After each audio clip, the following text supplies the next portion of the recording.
or AI programmed. His software written not by humans, but by rapidly self-evolving artificial intelligences. He found it amusing that humans had debated his status almost since his inception. There could be no question that Konstantin was, in certain ways, more intelligent than humans. He possessed something on the order of 10 to the 24 neural connections, which made him, very roughly, some 10 billion times faster and more powerful than any merely human brain. Nor was his sentience in question. He received a constant flood of sensate impressions from myriad connections, including from humans with special software running within their cerebral implants. His far-flung network of sensory and informational connections brought him data from all across the Earth, from the Moon and Mars, and from vessels traversing deep space.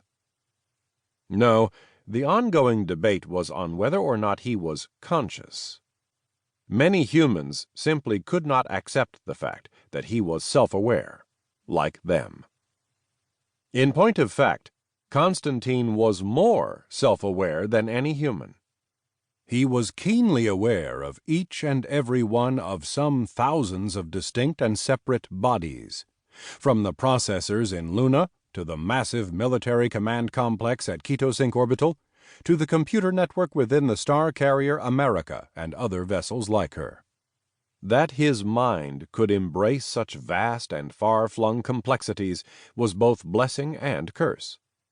The problems he encountered as he analyzed that flood of incoming data were intricate and maddeningly insoluble, many of them.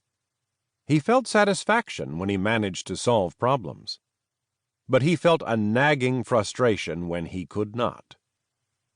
And as chaos and fragmentation increased around a battered world, home of a disintegrating civilization, he felt that frustration increase. He needed outside help. And to get that help, Konstantin might very well have to commit treason.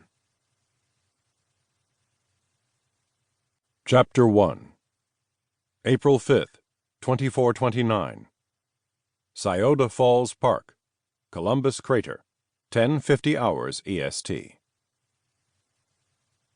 The falls thundered into impenetrable mist. The crater was 3 kilometers across, half a kilometer deep, and perfectly circular. 2 rivers, the Scioto and the Olatangi, once had met in the center of the city of Columbus. Now they flowed into Columbus Crater, cascading over the edge and down into the depths to crash into the surface of the lake a couple of 100 meters down. It wasn't the highest waterfall in the world, not by a long shot.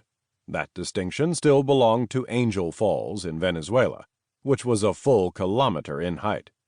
But the dizzying plunge down the perfectly smooth face of the pit transfixed those watching from the safety rails and viewing galleries of the park, perched on the crater's rim.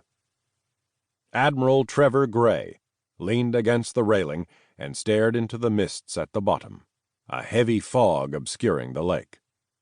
4.5 years ago, in November of 2424, a rogue element within the Pan-Euro military had fired a string of nano-disassembler warheads into central Columbus in an attempt to kill the leadership of a rebellious United States of North America. The city had been the USNA capital at the time, but then President Koenig and most of his staff had escaped through an underground maglev tube and established an emergency provisional capital in Toronto. Still later, as nano-construction teams had resurrected the long-flooded city of Washington, the capital had been moved back to its historic center, as it rose again from the swamp that had held it for over a century. The war had ended eventually with the USNA now independent of Geneva and the Terran Confederation. It had been a costly victory, however. Tens of millions had been vaporized in Columbus. The exact number likely would never be known.